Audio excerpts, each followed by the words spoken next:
Ancient builders achieved perfect alignments without any modern technology.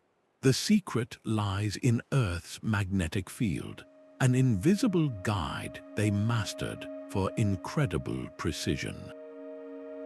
By the end of this video, you will understand the forgotten methods that let them orient pyramids and temples with near-flawless accuracy. How did they detect a force they could not see? What clever tools transformed a simple rock into a powerful compass?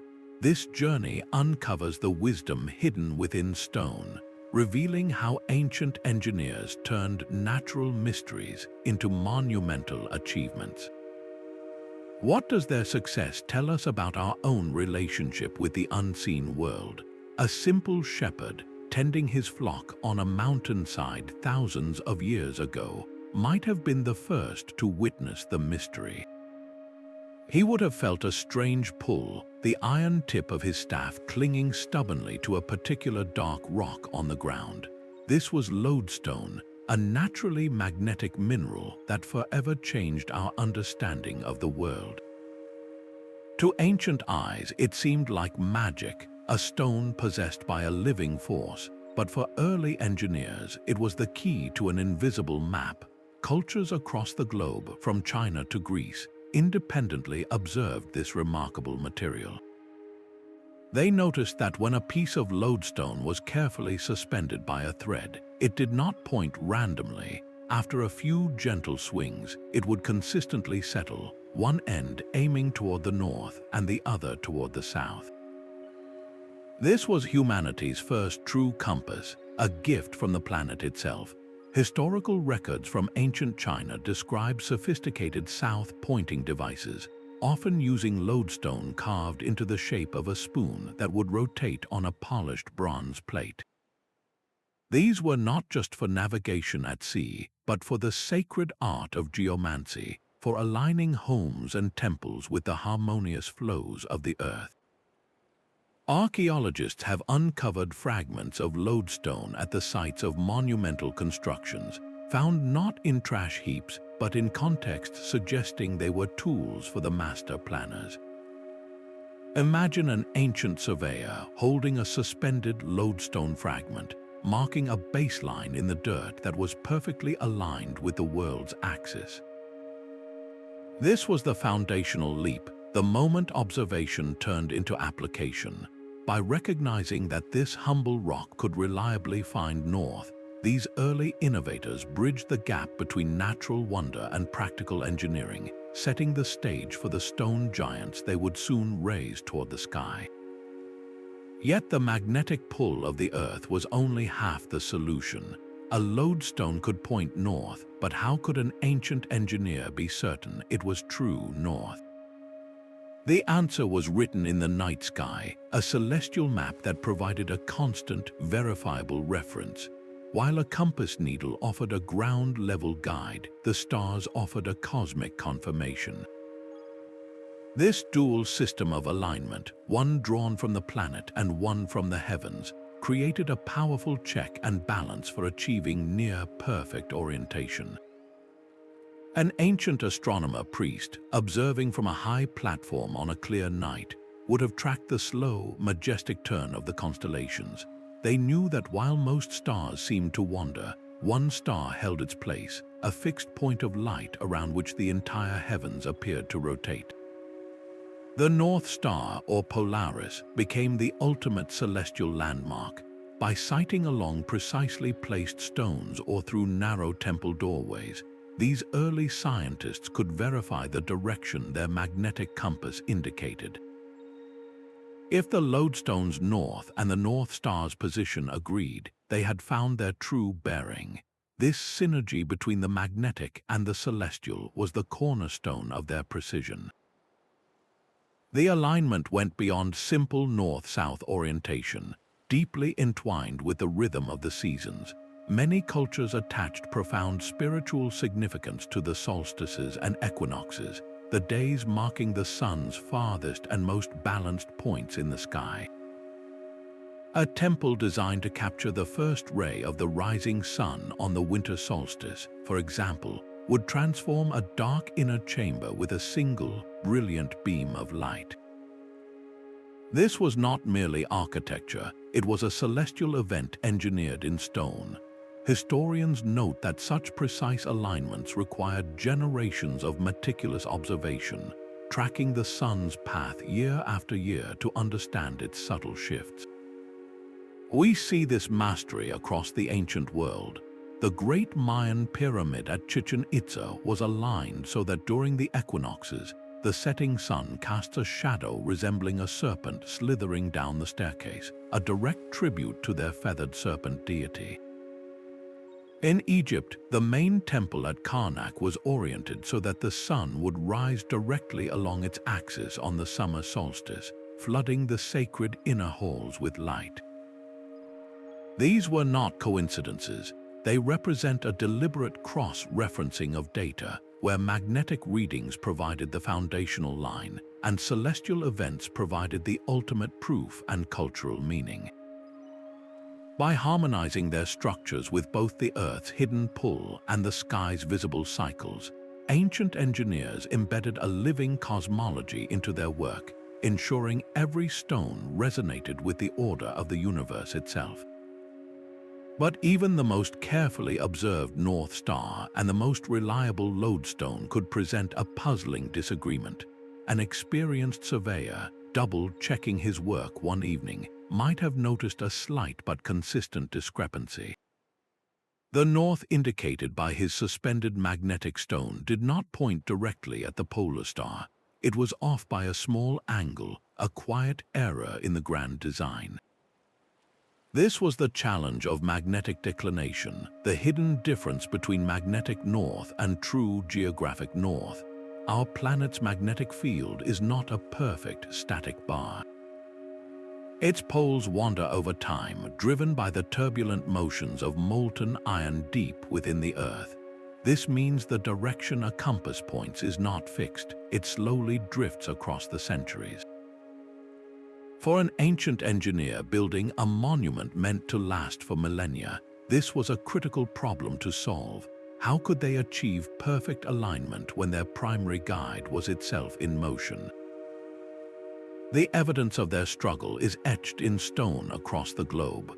Geophysicists studying the alignments of medieval cathedrals in Europe have found that many are not perfectly oriented to true east, as was the common practice. Instead, they exhibit a slight deviation. This is not a builder's error, but a frozen snapshot of the Earth's magnetic field from centuries ago. By calculating the magnetic declination for the time and place of a cathedral's construction, researchers can often match the misalignment almost perfectly. The stones themselves remember the position of the magnetic pole from 800 years past. This reveals an incredible depth of understanding among these early builders. They were not blindly following a compass, they were aware of the variance and had methods to account for it. Experts suggest this required long-term, generational observation. A master builder would pass down knowledge, noting that the compass reading used by his grandfather's projects was now slightly different for his own. They might have used the unchanging stars to periodically recalibrate their magnetic tools, creating a corrected baseline for their most sacred structures. This nuanced approach transformed a potential source of error into a testament to their sophistication. They were not just using the Earth's magnetism, they were actively navigating its slow, invisible dance. To build with such foresight, to correct for a drift that would not complete its cycle for thousands of years, demonstrates a partnership with time itself, ensuring their alignments would endure long after their own lifetimes were over. The precision of the Great Pyramid of Giza challenges our modern assumptions. Its sides are aligned to the cardinal directions with an error of just 1/15 of a degree. A feat that seems almost impossible for a structure built over 4,000 years ago. This was not guesswork, it was the result of a sophisticated fusion of celestial observation and terrestrial magnetism, guided by tools of brilliant simplicity. One such instrument was the Merkhet, a forked sighting tool made from a central palm rib with a plumb bob hanging from its base. An Egyptian astronomer, known as a horologer, would use this device to track the transits of specific stars across the night sky. By aligning the Merkhet with a particular star as it rose or set, he could establish a true meridian line, a perfect north-south axis. But the stars are only visible at night, and the construction of a pyramid foundation required constant verification. This is where the unseen force of Earth's magnetism likely played its part. Archaeologists have uncovered foundation trenches at Giza that were meticulously cut into the bedrock, their orientations matching the pyramid's final alignment. It is believed that during the day, surveyors used magnetic lodestones to maintain the correct bearing established by the stellar observations the night before. They could have suspended a sliver of lodestone over a marked line in one of these trenches, ensuring their work remained true while the stars were hidden. This constant cross-checking between the cosmic and the magnetic allowed for that breathtaking accuracy. The alignment was deeply symbolic. Egyptologists note that the north-south axis was a sacred pathway. The pharaoh's soul was believed to ascend directly northward to join the circumpolar stars, the so-called imperishable ones that never set below the horizon. Aligning the pyramid perfectly with this axis was therefore an act of spiritual engineering, ensuring the king's successful journey to the afterlife. The structure itself was a machine for resurrection, and its precise orientation was the key that unlocked its power. This union of high purpose and practical method, of stellar maps and magnetic pulls, transformed a monumental tomb into a perfect echo of the cosmos, a machine of stone perfectly tuned to the rhythms of both the earth and the heavens. The same magnetic force that guided pyramid builders was revered in the East as a vital life current. In ancient China, an imperial architect did not merely choose a location for a palace. He consulted a sophisticated instrument, a Luopan Compass, to ensure the structure resonated with the unseen energies of the earth. This practice was known as Feng Shui, the art of living in harmonious balance with the natural world. At its heart was the understanding that the Earth's magnetic field was a fundamental force, a river of energy that, if properly aligned with, could bring health, prosperity, and peace. The Luopan was the master tool for this work. Its central magnetic needle, often nestled in a pool of water for minimal friction, would settle to point south, the direction of ultimate power in Chinese cosmology. Surrounding this needle were numerous concentric rings, each inscribed with characters representing celestial stems, earthly branches, and the 5 fundamental elements. A geomancer would turn the compass, reading the complex interactions between the needle's fixed direction and the shifting symbols, calculating the most auspicious orientation for a door, a bed, or an entire city. This was not superstition, but a profound philosophical system that combined astronomy, magnetism, and environmental science into a unified theory of placement. The magnificent Forbidden City in Beijing stands as a monumental testament to this principle. Its primary axis runs precisely north-south, an alignment achieved through magnetic surveying that positioned the emperor's throne at the very center of cosmic power. Every hall, courtyard, and gate was situated to channel beneficial energy, or Kai, and to block malevolent forces, ensuring the stability of the empire and the well-being of the Son of Heaven. This geomantic influence extended far beyond the imperial capital, shaping the layout of villages, the orientation of homes, and the placement of tombs across East Asia for centuries. The legacy of this magnetic harmony endures. Modern architects and designers still draw upon these ancient principles, understanding that our built environment affects us on a deep, often subconscious level. The careful alignment of spaces to foster a sense of calm and focus is a direct echo of the geomancer's art. By viewing the Earth's magnetism not just as a navigational aid, but as a partner in creating balance, these ancient philosophers and engineers developed a cultural and spiritual art that continues to shape our relationship with the world around us. Across the Mediterranean, a new kind of order was being stamped upon the landscape, one built for the efficient flow of water, soldiers, and commerce. The Roman Groma was the tool that made this possible, a simple yet brilliant surveying instrument. Picture a cross of 4 arms mounted on a pole with plumb bobs hanging from each end. By sighting along these weighted lines, a surveyor could establish perfectly straight lines and right angles across vast distances. While the Groma itself was not magnetic, its foundational orientation often was. Before laying out a new city or military camp, Roman engineers would first determine the cardinal directions using a magnetic lodestone.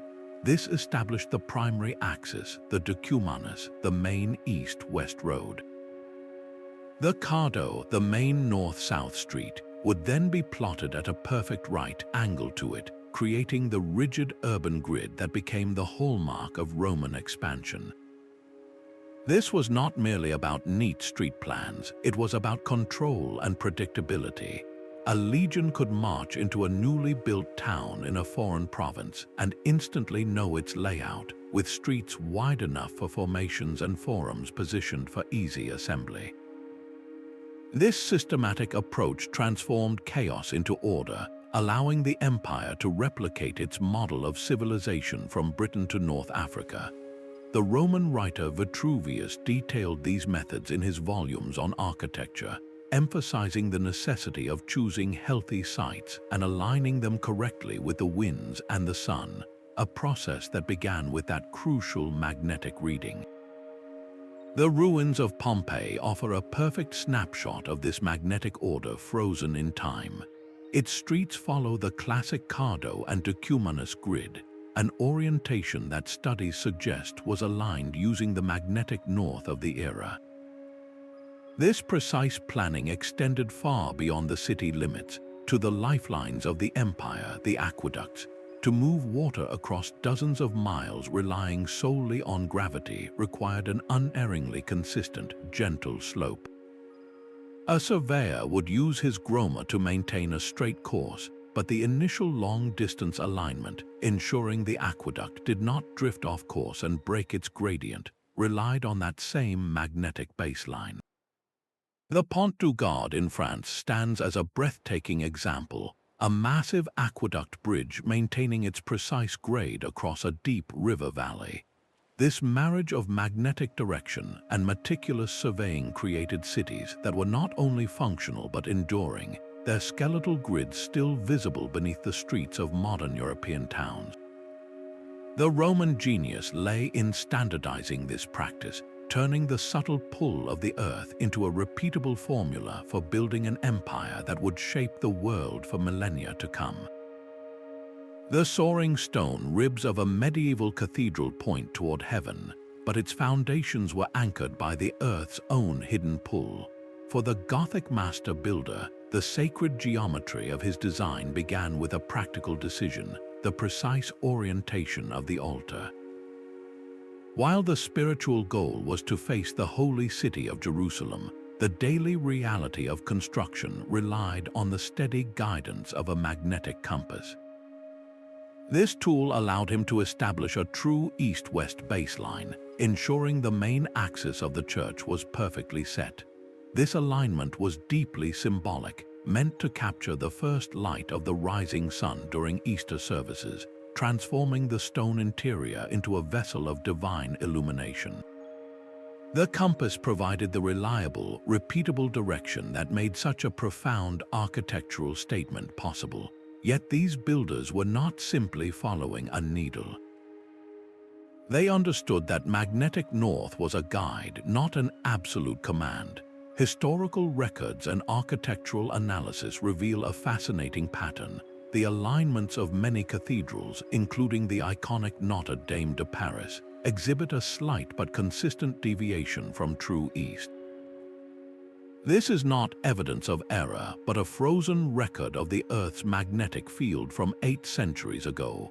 Geophysicists can now study the orientation of these stone giants and calculate the exact magnetic declination, the difference between magnetic and true north at the time of their construction. The very stones of Notre Dame tell us where the magnetic pole was located when its foundations were laid. This required a sophisticated, long-term understanding from the master builders. They knew their compass readings had to be periodically checked against celestial observations, likely using the sun or stars to verify their work and account for the slow, generational drift of the magnetic pole. Art historians note that this precise alignment was just one part of a greater whole. The use of divine proportions, like the golden ratio in the cathedral's dimensions, combined with the magnetic orientation, created spaces engineered to evoke a specific emotional and spiritual response. The long nave, perfectly oriented, drew the eye and the soul toward the illuminated altar, making the building itself a pathway for devotion. The cold precision of the compass was seamlessly woven into the warm fervor of faith, resulting in monuments that directed not just physical journeys, but the spiritual ascent of all who entered. This fusion of measurable science and intangible belief stands as a testament to an era that saw no conflict between the two, only a unified pursuit of truth and beauty. Far from the ordered cities of Rome and the soaring cathedrals of Europe, another culture was mastering the sea with its own unique blend of myth and magnetism. The Norse sagas speak of a mysterious solarstein, a sunstone that could reveal the sun's position even through the thickest fog or on the darkest overcast day. For a Viking navigator crossing the featureless North Atlantic, such a tool would have been the difference between finding new lands and vanishing into the abyss. The leading theory suggests this legendary stone was not a myth, but a crystal of Iceland spar, a form of calcite that possesses a remarkable property known as birefringence. When you hold a piece of this transparent crystal to the sky, it splits light into 2 separate beams. By rotating the stone and observing the changing intensity of these beams, a skilled user could pinpoint the sun's exact azimuth, its horizontal position, even when the sun itself was completely hidden from view. This was not magic, it was advanced applied optics, a way of reading the polarization of daylight that our own eyes cannot perceive. Archaeologists bolstered this theory with a remarkable find, discovering a clear calcite crystal aboard a 16th century English shipwreck, suggesting the knowledge of such techniques persisted for centuries. But the Sunstone alone was not the entire story. It provided a single line of sight to the sun, a bearing, but not a full cardinal direction.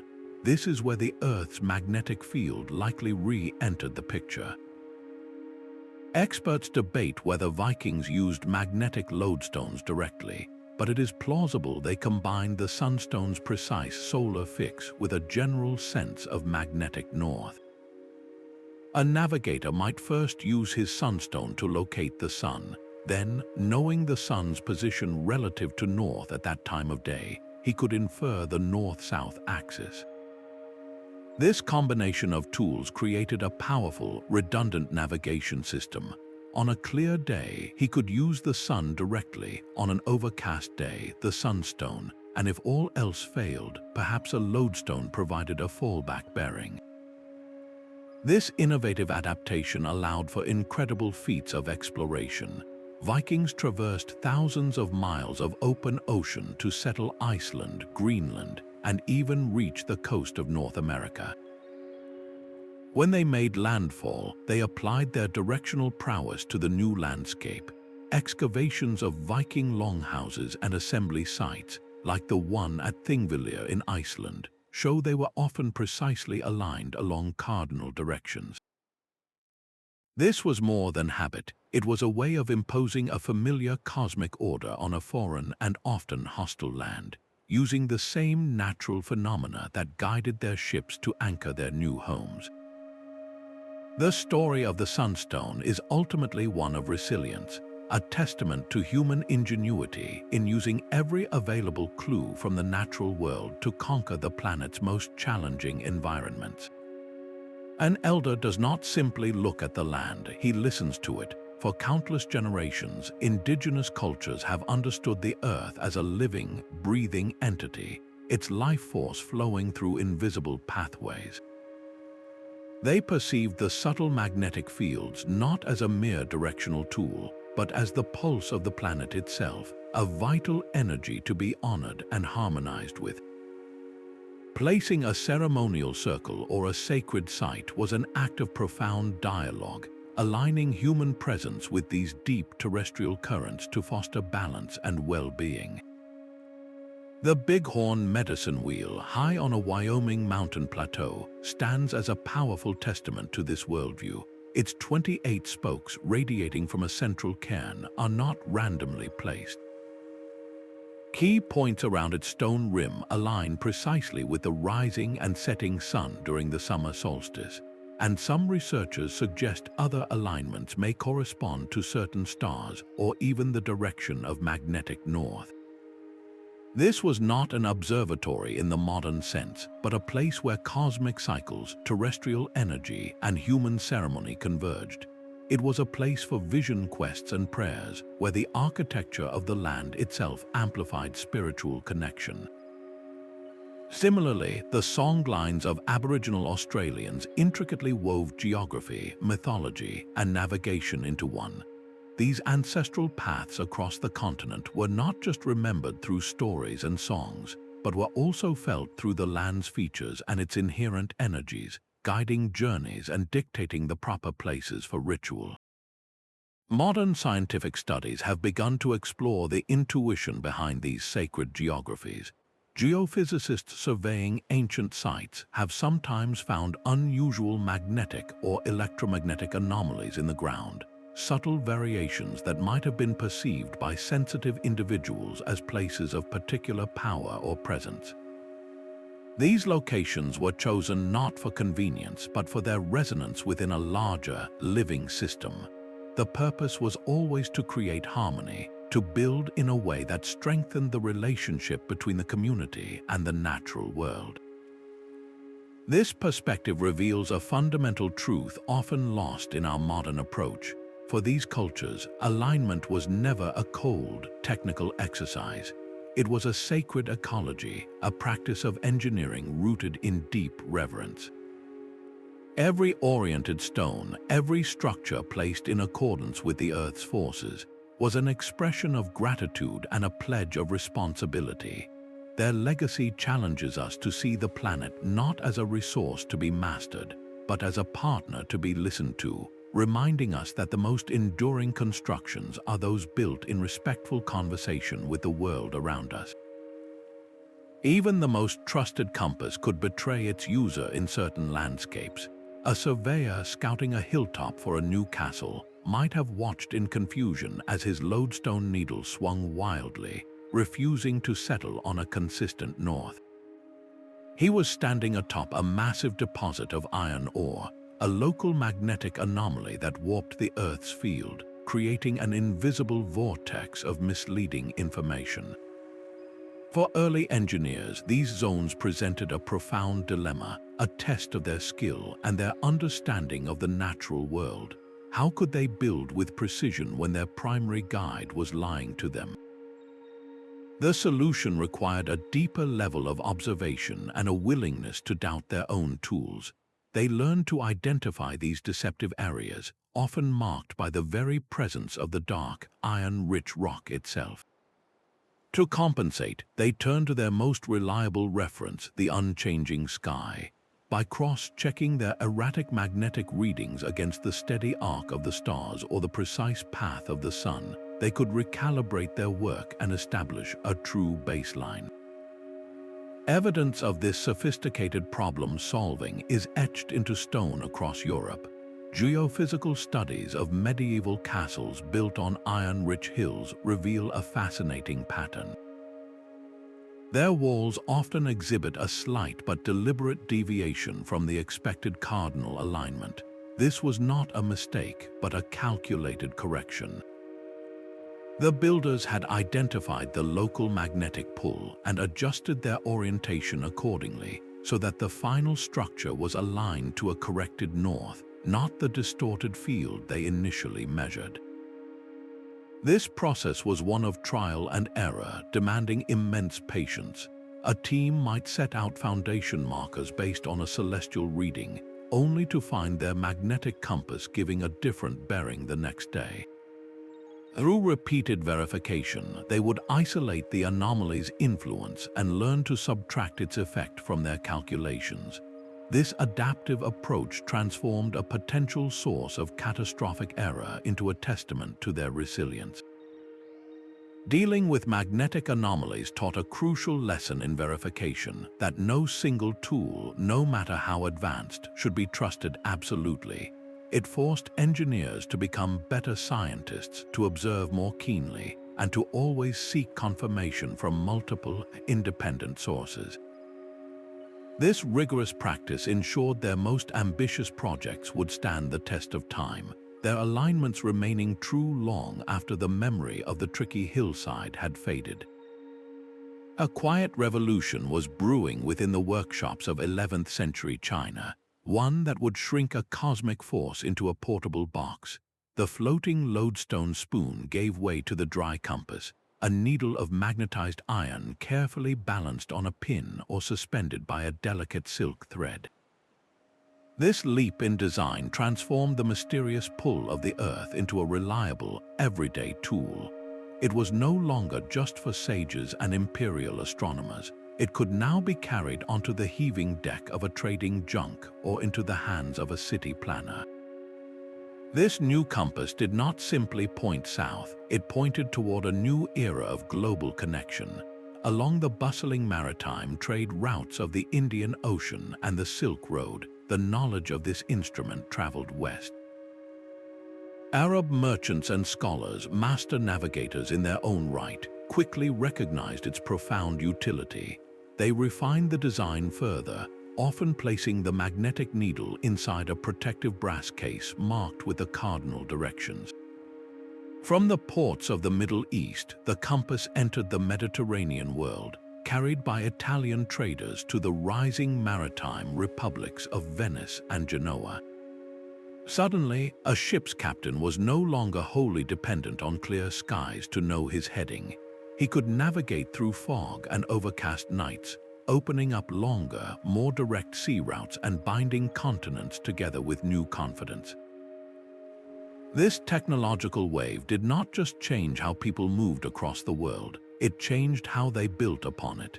In thriving port cities from Alexandria to Amsterdam, the logic of the compass began to shape the very streets. Urban planners tasked with designing districts to handle an explosion of trade used the compass to lay out new neighborhoods with a consistent grid. Wide avenues were aligned to cardinal directions, not just for order, but for practical navigation, allowing a merchant from a foreign land to easily find his way from the docks to the market. The alignment of new churches, warehouses, and fortifications in these hubs shows a remarkable consistency, a signature of the compass's influence. Medieval building manuals, like those used by the master masons of the Gothic cathedrals, began to explicitly reference the magnetic needle as the starting point for establishing a building's sacred orientation. This was a democratization of precision. The deep, generational knowledge of the stars, once the domain of a specialized priesthood, was now supplemented by a tool that any literate craftsman could learn to use. An engineer in a growing town could now ensure his bridge was straight and his walls square without needing to be an expert astronomer. This accessibility standardized construction practices across continents, creating a shared language of alignment that transcended local traditions. The compass had turned an invisible planetary force into a universal standard, ensuring that a building in France and a canal in China could now be oriented by the same fundamental principle, a quiet magnetic agreement spanning half the world. These ancient observatories were masterpieces of calibration, where the dependable pull of the Earth met the grand clockwork of the sky. At a place like Stonehenge, the initial layout of its massive Sarsen circle was likely established using magnetic tools, giving builders a robust baseline for their work.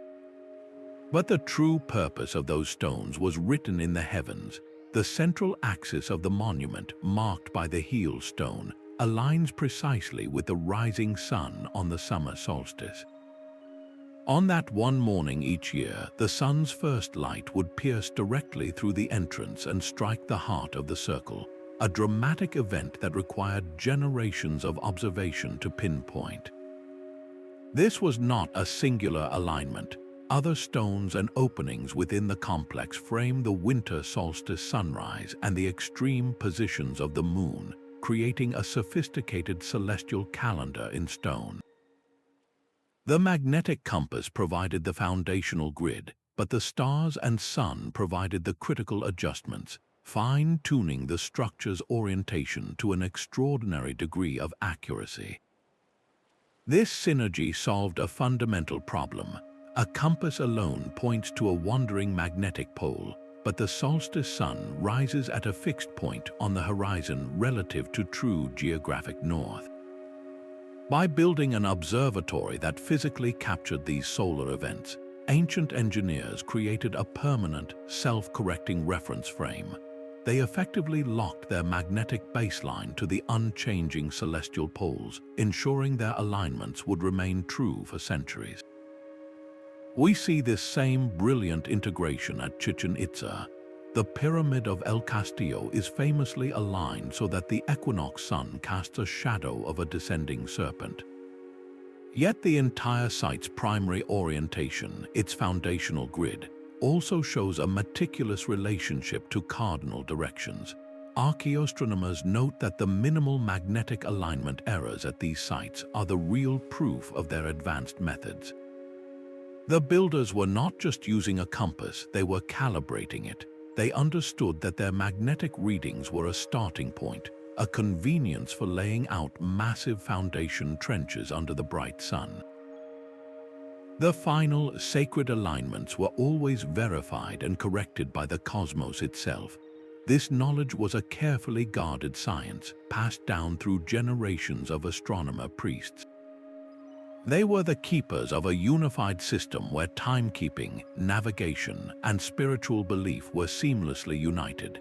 The observatory was both a scientific instrument for marking the seasons and a profound cultural symbol, a place where the community could witness the harmonious order of the universe and their own secure place within its cycles. The steady flow of water demanded an unerring sense of direction. To guide a canal across dozens of miles of flat terrain, ancient engineers relied on the same magnetic principles that aligned their temples, ensuring that every drop of water moved with purpose and efficiency. From the meticulously planned cities of the Indus Valley to the sprawling aqueducts of Rome, the compass provided the foundational line that transformed unpredictable rivers into disciplined channels of commerce and survival. A canal aligned straight to the cardinal directions was not merely an aesthetic choice, it was a profound engineering advantage. A straight course minimized bends where sediment could accumulate, reducing the need for constant dredging and maintenance. For the boats that traveled these waterways, a predictable, straight path meant easier navigation and faster travel times, directly fueling the economy of an empire. The ancient Suez Canal projects, first attempted by the Pharaohs and later expanded by the Persians, aimed to connect the Mediterranean and Red Seas. While these early efforts often silted up, their very conception required extensive surveying across the featureless desert, a task almost certainly aided by magnetic tools to maintain a consistent bearing over vast distances. This practice reached its zenith in China, where the Grand Canal was a marvel of hydraulic engineering. Stretching over 1,000 miles, it linked the fertile south to the political heartland in the north. Historians of technology note that its construction over centuries would have demanded a standardized surveying method. Teams of engineers working on different sections of the canal needed a shared reference to ensure all segments would eventually meet in a continuous, smoothly flowing whole. The magnetic compass provided that universal language, allowing for precise alignment that guaranteed a consistent, gentle gradient for the water's flow. Without this, one section might have been too steep, causing erosion, while another might have been too shallow, preventing the passage of vital grain barges. The docks and harbors that served these waterways were also carefully oriented. By aligning wharves and quays with the magnetic north-south axis, builders created an orderly grid that maximized space and streamlined the loading and unloading of countless ships. This was water management on a colossal scale, where the invisible pull of the earth directly supported agriculture, stabilized food supplies, and enabled the rise of trade empires. The compass was more than a navigator's tool. It was the silent partner in taming a continent's water, turning the chaotic flow of rivers into the disciplined arteries of civilization. The great stone roads of the Roman Empire fell silent, their precise alignment slowly reclaimed by forest and field. With the empire's collapse, the meticulous engineering knowledge that had once guided aqueducts and city grids across Europe fragmented into scattered local traditions. The sophisticated understanding of magnetic alignment, a tool for imposing order upon the landscape, faded into near myth. For centuries, the grand projects of Western Europe lost their cosmic precision, their foundations laid by local custom rather than a universal standard drawn from the Earth's own pull. This was not an age of ignorance, but one of isolation, where the threads of ancient science were nearly severed. Yet the light of this knowledge was kept burning elsewhere, meticulously preserved and advanced in the great libraries and universities of the Islamic world. Scholars in Baghdad and Damascus had not only safeguarded the texts of Greek and Roman thinkers, they had expanded upon them, conducting their own groundbreaking experiments with magnetism. Arab inventors wrote detailed treatises on the floating needle compass, refining its design for more accurate navigation and, crucially, for astronomy. These texts described compasses with graduated rings and sighting vanes, transforming the simple direction finder into a sophisticated scientific instrument. It was through the bustling trade routes and the intellectual centers of Al-Andalus in Spain that this preserved wisdom slowly filtered back into a reawakening Europe. Medieval European scholars traveling to study in these vibrant centers of learning encountered these advanced magnetic tools and the scientific principles behind them. They brought this rediscovered knowledge north, where it fell into the hands of a new class of master builders, the architects of the great Gothic cathedrals. The surge of cathedral construction that swept across Europe from the 12th century onward was fueled by more than faith. It was powered by this technological revival. The magnetic compass gave these builders a reliable, portable method to re-establish the sacred east-west axis for their foundations, a precision that had been absent for generations.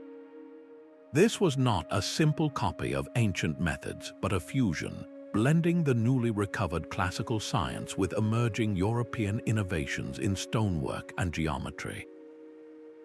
The soaring vaults of Chartres and the steadfast walls of Durham Cathedral stand as monuments to this great exchange of ideas. They represent a bridge across time, where knowledge that had nearly vanished was restored and then transcended, setting the stage for the even greater explorations and innovations of the Renaissance that would soon follow. Leonardo da Vinci's notebooks reveal a mind obsessed with invisible forces, sketching devices that could harness Earth's magnetism for perfect city plans. The Renaissance was not merely a rebirth of art, it was a revolution in precision, fueled by a new generation of scientific instruments. The simple magnetic compass was transformed, mounted on gimbals to remain level on a ship's deck, and fitted with a graduated brass ring marked in 360 degrees. This was no longer a simple pointer, it was a measuring device. Builders and architects could now take a magnetic bearing and record it with mathematical exactness, laying out streets and foundations with a consistency unseen since the height of Rome. This new accuracy is etched into the stone of Italian cities. The grand piazzas of Florence and Siena were not just open spaces, they were carefully oriented public rooms, their proportions and alignments calculated to create harmony and order, a direct echo of classical principles rediscovered from ancient texts. Fortified towns designed from the ground up for defense were laid out in perfect geometric star patterns, their bastions and ramparts aligned to cardinal directions to eliminate blind spots for cannon fire. This systematic approach was grounded in a new scientific understanding of magnetism itself. William Gilbert, physician to Queen Elizabeth I, published a monumental work arguing that the Earth itself was a giant magnet. He reached this conclusion not through guesswork, but through rigorous experimentation with a miniature sphere of magnetite, which he called a tarella, or little Earth. By moving a compass needle around his model, he demonstrated how the planet's magnetic field behaved, providing the first coherent theory for why a compass pointed north at all. This fusion of art and science was the era's true genius. An architect was not just a draftsman, he was a natural philosopher. He used the compass to ensure a building's facade faced the correct direction for sunlight. Its courtyard was proportioned according to harmonic ratios, and its overall form resonated with the same cosmic order that guided the planets. Experts note that this was a holistic vision, where the measurable pull of magnetism was woven into the very fabric of beautiful and functional design. This intellectual shift established a new standard for engineering, one based on empirical data and repeatable measurement, paving the way for the even more ambitious projects of the modern world. A mapmaker's greatest challenge was making the invisible world visible. In quiet scriptoriums and royal survey offices, cartographers began drawing a thin, consistent line across their parchment, marking magnetic north. This single innovation transformed maps from artistic impressions into reliable tools for governance. For the first time, a lord could define his estate boundaries with precision, and a king could plan the expansion of a royal road knowing it would connect seamlessly with existing routes, all because every surveyor was using the same invisible baseline. This practice of magnetic surveying allowed for the systematic division of land into orderly grids, creating property lines and administrative districts that were consistent across an entire kingdom.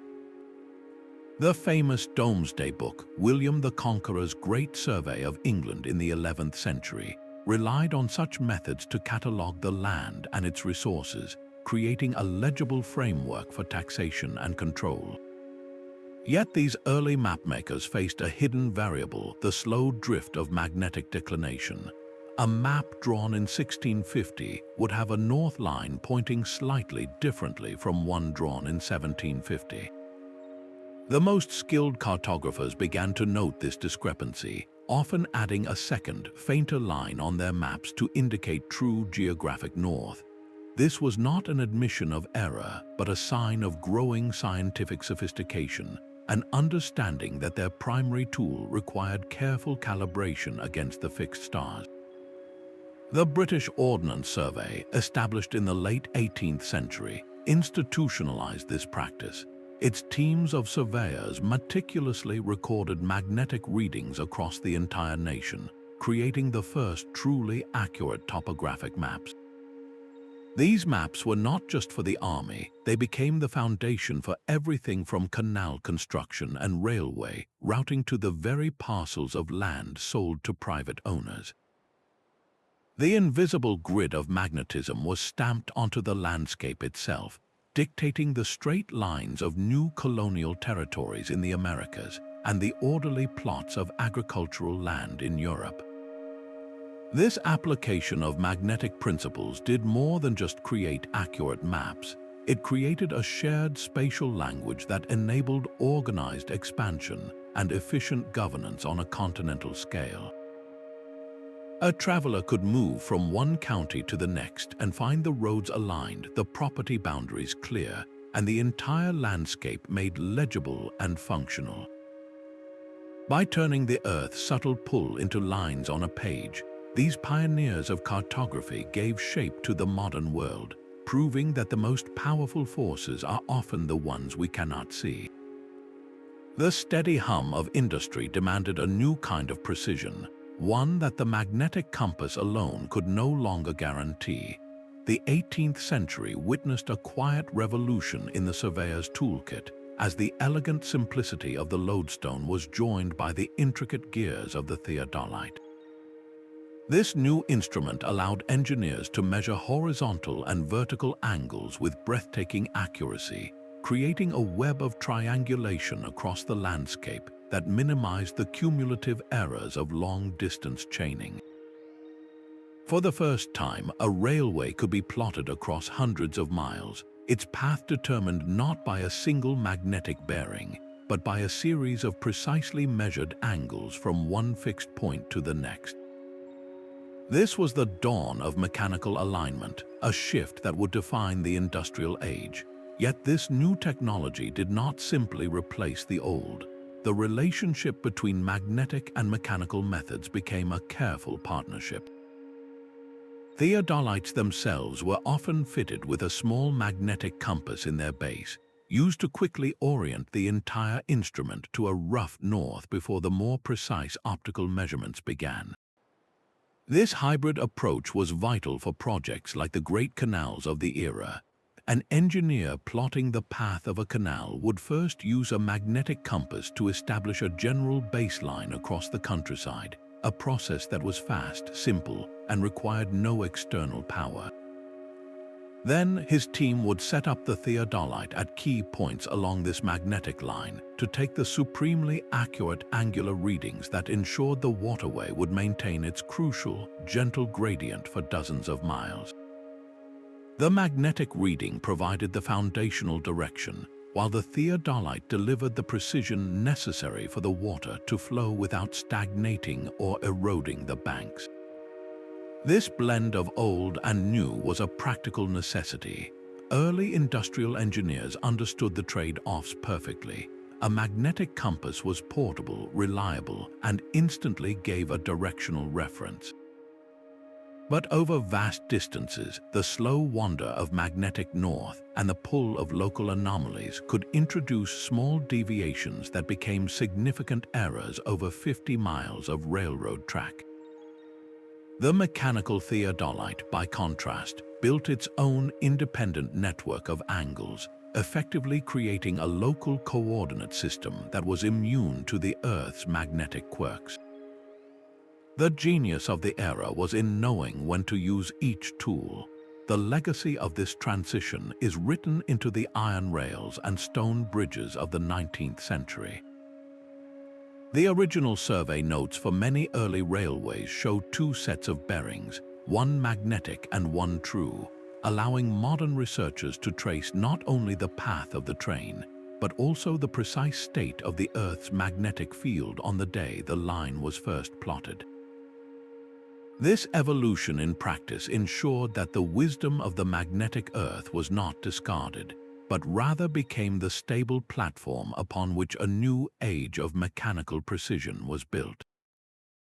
A king's throne was more than a seat of power, it was the axis of the universe. By commanding his palace to be aligned with the magnetic poles, a ruler was not merely building a residence, he was constructing a physical statement of his authority, a declaration that his reign was in perfect harmony with the fundamental order of the cosmos. This symbolic use of magnetic orientation transformed architecture into ideology, where every wall and gateway reinforced a message of stability and divine favor. The Forbidden City in Beijing stands as the ultimate expression of this principle. Its rigid north-south axis, meticulously plotted using magnetic compasses, positioned the emperor at the literal center of the world, the Son of Heaven through whom all cosmic energy flowed. To approach him was to journey northward, moving symbolically closer to the pole of ultimate power. This was not just urban planning, it was political theater engineered in stone and space. Similarly, in the Americas, the great Mesoamerican city of Teotihuacan was laid out on a grid that deviates 15.5 degrees east of true north, an alignment that scholars believe was deliberately chosen for its symbolic resonance, perhaps to track significant celestial cycles or to align with a sacred mountain. The Pyramid of the Sun, the city's monumental heart, was oriented to this grid, embedding this cosmological vision into its very foundations. Anthropologists note that such alignment choices were rarely arbitrary. They reflected a society's deepest values and its understanding of its place in the cosmos. A temple aligned to a solstice sunrise did more than mark a calendar date. It demonstrated that the priesthood held the knowledge to commune with the gods of time and agriculture. A palace oriented to magnetic north claimed a direct connection to the eternal and unchanging forces governing the planet. This practice served a crucial social function, reinforcing cultural identity and legitimizing hierarchies by making them appear natural and ordained by the universe itself. The engineering was impeccable, but the true purpose was transcendence. It was a way for a civilization to write its beliefs upon the landscape, ensuring that every sunrise seen through a temple doorway and every procession down a cardinal street was a reaffirmation of a shared world, perfectly ordered and eternally stable. A desert wind carries more than just sand. It holds the secrets of ancient comfort. In the relentless heat of the Middle East, builders faced a paradox: how to use the rigid order of magnetic alignment while also bending their designs to the sun and wind. Their solution was a masterful integration of the cosmic and the climatic, creating structures that felt intuitively cool and peaceful. The Persian Windcatcher, or Badger, stands as a brilliant example of this fusion. These towering structures, often rising from the rooftops of homes, were precisely aligned to the cardinal directions using magnetic compasses. But this was not for spiritual reasons alone, it was for capturing the slightest breeze.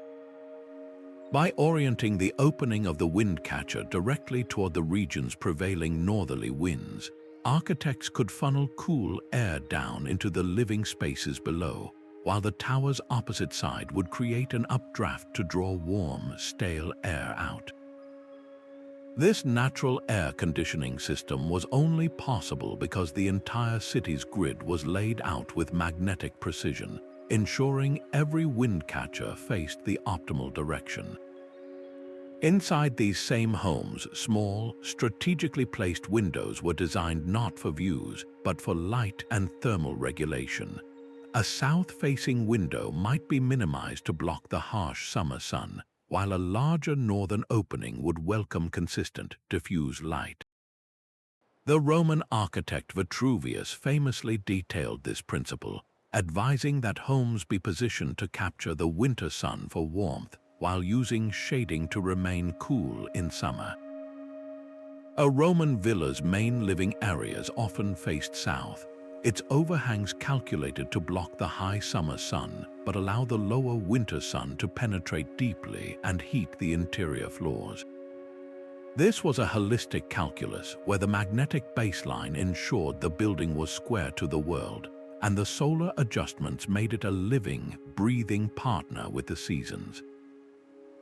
The result was a resilient architecture, one that required no artificial energy for heating or cooling. These builders understood that true sustainability came from working with the environment, not against it. They used the Earth's magnetic field as their foundational compass, then layered upon it a deep literacy in local winds, sun paths, and even the acoustic properties of the land. This was not just engineering, it was a profound dialogue with nature, a reminder that the most enduring designs are those that listen carefully to the whispers of their place. A kiln, abandoned for centuries, holds more than just broken pottery. Within its fired clay walls lies a hidden record of the Earth's magnetic field at the moment it last cooled. This is the science of archaeomagnetism, a modern technique that reads the faint magnetic signature locked within ancient materials to unlock their original orientation and age. When certain materials containing iron oxides, like clay in a hearth or stones in a furnace, are heated to a high temperature, their magnetic minerals become unlocked. As they cool down, these minerals realign themselves with the prevailing direction of the Earth's magnetic field, effectively freezing that specific north-south orientation in time. It is a process much like pouring hot iron that sets into a permanent shape, except the shape is an invisible magnetic memory. For archaeologists, this transforms a simple fire pit into a scientific instrument. By carefully sampling the baked floor of a Neolithic hearth or the bricks of a Roman pottery kiln, researchers can measure this residual magnetism with sensitive magnetometers. The direction it points reveals exactly where magnetic north was located relative to that structure on the day it was last used. If a longhouse or a temple wall was deliberately aligned to a magnetic bearing, the archaeomagnetic data from a nearby hearth can confirm that practice, showing whether the builder's compass and the frozen magnetic record in the hearth agree. This method provides two crucial pieces of the puzzle. First, it verifies the engineering intent behind an alignment, separating accidental orientation from a deliberate magnetic plan. Second, and perhaps more powerfully, it offers a way to date the site itself. Scientists have constructed detailed maps, known as geomagnetic secular variation curves, which chart the slow dance of the magnetic pole over centuries. By comparing the magnetic direction frozen in an artifact to this master timeline, they can pinpoint its date of firing with remarkable precision, often within a few decades. Case studies from Neolithic settlements across Europe demonstrate this power. The alignments of homes, often suspected to be magnetic, have been confirmed by dating the hearths at their centers. The magnetic direction recorded in the clay perfectly matches the known position of the North Pole for that specific era, proving the builders used a consistent magnetic reference. Experts note that this turns every fired artifact into a time capsule. A simple cooking pot, if found in its original position, can tell us not only about the diet of its owners but also about the planetary forces they harnessed. This technique reveals chronological sequences, showing how a village expanded over generations, with each new structure respecting the same magnetic alignment as the one before it. Archaeomagnetism does more than just date the past. It illuminates the mindset of the engineer, confirming that the pull they felt from the earth was a constant, trusted guide in their world of stone and sky. The romantic notion that every ancient monument was perfectly aligned by magnetic force is a story we must gently correct. While lodestones were powerful tools, they were not infallible wands of magic. Many cultures saw their properties as wondrous, even divine, but their application was grounded in pragmatic observation, not supernatural command. A common misconception suggests that structures like Stonehenge or the pyramids were oriented using magnetism alone, achieving a perfection we can barely replicate today. The reality is far more human and impressive. These alignments were often the result of layered methods, where magnetic readings provided a crucial baseline that was then verified and corrected by the stars. Errors were not only possible, they were expected and planned for. A master builder knew his compass could be misled by a nearby iron deposit, or that the magnetic pole itself had drifted since his grandfather's day. The slight deviations we find in ancient structures are not evidence of failure, but proof of their sophisticated, adaptable process. Popular media sometimes portrays these engineers as possessing lost, mystical knowledge, but their true genius lay in a relentless, practical curiosity. They combined the consistent pull of the earth with the unchanging map of the sky, creating a system of checks and balances that compensated for any single tool's limitations. This balanced view does not diminish their accomplishments, it elevates them. It reveals a culture of problem solvers who understood that truth was found not in one perfect instrument, but in the careful synthesis of many different observations. By separating the magnetic fact from the fictional lore, we can focus on their real innovation, a resilient methodology that built a world in harmony with the forces of the planet itself. Our modern world hums with the silent conversation of satellites, a network of celestial beacons that tell us exactly where we are. The global positioning system seems to have rendered the ancient compass obsolete, a relic of a bygone era. Yet this digital precision is built upon a magnetic foundation laid centuries ago. GPS calculates position using triangulation from satellites, a high-tech echo of the Theodolite's terrestrial triangulation, but its algorithms are not blind to the old ways. For certain navigational outputs and orientation data, the system still references the Earth's magnetic field, integrating the planet's ancient pull with its own orbital mathematics. This is not a flaw, but a feature, a continuation of the same layered verification used by ancient builders who checked their lodestones against the stars.